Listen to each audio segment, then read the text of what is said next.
ఏమైనా అప్పు తెచ్చుకుంటే మిత్తి అనేది అడుక్కుంటాం మనం, అరే తక్కువ చేయబా మిత్తి ఎట్లా ఇట్లా అయితే అని. వాళ్ళు తెచ్చిన అప్పు ఎంత రేటుకు తెచ్చినరో తెలుసా అధ్యక్ష? 11.5%. ఉరి తీసినా తప్పు లేదు అధ్యక్ష. 11.5%.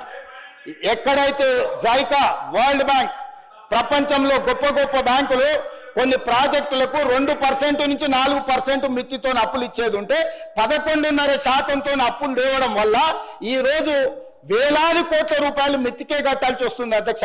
ఇంత ఆర్థిక నేరం ఇతర దేశాలలో పాల్పడి ఉంటే ఉరి తీసి ఉండేటోళ్ళు అధ్యక్ష. దుబాయ్ లాంటి దేశాలలో బజార్లో నించోబెట్టి రాళ్లతో కొట్టి చంపేటోళ్ళు అధ్యక్ష.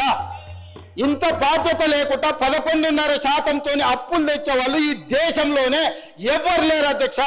నేను ఎందుకు ఢిల్లీకి పోయిన అధ్యక్ష 20 సార్లు 23 సార్లు 50 సార్లు ఆర్థిక శాఖలో ఉండే నిపుణులను కాళ్ళు పట్టుకోవాల్సిన పరిస్థితి వచ్చింది అధ్యక్ష.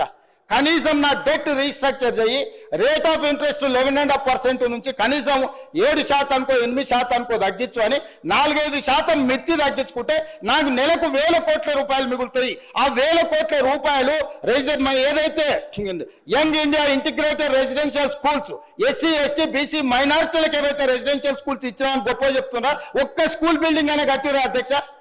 కోళ్ళ ఫారంలో కోళ్ళ బుట్ట కింద కోళ్ళను కమ్మినట్టు 4 రూమ్లలో 100,000 మంది పిల్లలు వండుకుంటున్నారు అధ్యక్ష. ఆడపిల్లలకు బాత్రూమ్ లేక 4 గంటల నుంచి ఆ పిల్లలు లైన్లో నించుంటున్నారు అధ్యక్ష. ఆడపిల్లలకు బాత్రూమ్లకు సమస్య ఉందని మంచినీళ్ళు తాగుతలేరు అధ్యక్ష. ఆడపిల్లలు హృదయ విదారకంగా ఉన్నాయి అధ్యక్ష.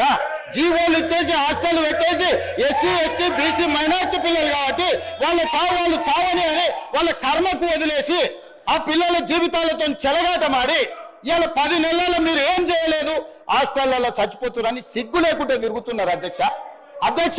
ఇన్ని 100 హాస్టల్ ఇచ్చిన రెసిడెన్షియల్స్ అంటారు కదా, 10 ఏళ్లలో మీరు ప్రగతి భవన్ కట్టుకున్నారు, మీరు సచివాలయం కట్టుకున్నారు, మీరు ఫామ్ హౌస్లు కట్టుకున్నారు, 33 జిల్లాలలో పార్టీ ఆఫీసులు కట్టుకున్నారు, టీవీలు పెట్టుకున్నారు, పేపర్లు పెట్టుకున్నారు, 1000 కోట్ల రూపాయల వ్యాపారాలు చేసుకున్నారు.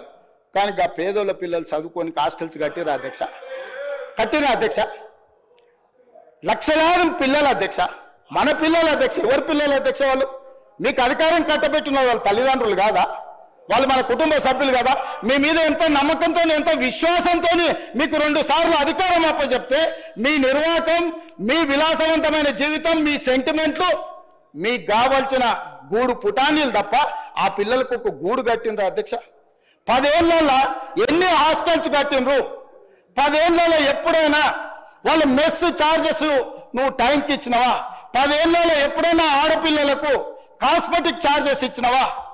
ఆడపిల్లలు తల్లిదండ్రులు సొంత బిడ్డను, పేగు తెంచుకొని పుట్టిన బిడ్డను హాస్టల్లో పెడతారా అధ్యక్ష?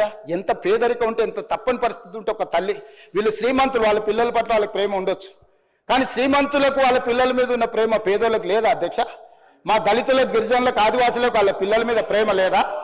ఆ ప్రేమ ఉన్నా ఆ ప్రేమను చంపుకొని కప్పి పుచ్చుకొని ఆ ఆడబిడ్డల్ని ప్రభుత్వ పాఠశాలలో చదివించడానికి పంపిస్తే బాత్రూంలో కూడా కట్టేనందుకు 10 ఏళ్లలో సిగ్గుతో తల వంచుకొని ముక్కు నేలకు రాసి క్షమాపణ చెప్పాలి దళిత గిరిజన ఆదివాసీ సమాజానికి అధ్యక్ష. ఇవాళ మొత్తం జల్లక వారు రావట్లేదు, వారు వస్తారేమో కడుగుదామని సంవత్సరం నుంచి ఎదురు చూసిన అధ్యక్ష. ఇవాళ సందర్భం వచ్చింది కాబట్టి ఈ అంశాలన్నిటిని నేను ప్రస్తావిస్తున్నా అధ్యక్ష. నాకు ఆ బాధ, దుఃఖం, ఆవేదన ఉంది కాబట్టి 40% నెట్ ఛార్జెస్ పెంచిన, 200% కాస్మెటిక్ ఛార్జెస్ పెంచిన, నా ఆర్థిక మంత్రిని పిలిచి స్ట్రిక్ట్ ఇన్స్ట్రక్షన్స్ ఇచ్చిన, నా ఫైనాన్స్ సెక్రటరీకి చెప్పిన, నువ్వు గ్రీన్ ఛానల్ వాళ్ళకి పేమెంట్ లేకపోతే నిన్ను సస్పెండ్ చేస్తానని అధికారిక వార్నింగ్ ఇచ్చిన అధ్యక్ష. ఇది నా నిబద్ధత.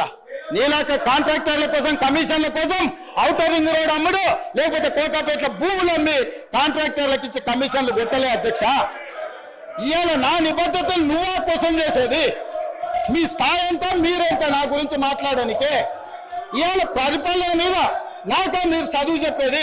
10 ఏళ్ళు సర్వనాశనం చేసి, రాష్ట్రాన్ని తాకట్టు పెట్టి, రాష్ట్రాన్ని బొందలగడ్డ వేసి, 56 లక్షల మంది స్టూడెంట్ జీవితాలతో చెలగాటమాడి, పోటీ పరీక్షలు పెట్టకుండా, బడులు జరపకుండా, 10వ తరగతి పరీక్షలు నిర్వహించలేని సన్నాసులు, 12వ తరగతి పరీక్షలు పేపర్లు దిద్దలేని సన్నాసులు, పబ్లిక్ సర్వీస్ కమిషన్ క్వశ్చన్ పేపర్ల లీకులు, మీరా వచ్చి నాతో మాట్లాడేది అధ్యక్ష? అసలైన తొలి వెలుగు. ఫాలో వాట్సాప్ @తొలి వెలుగు official.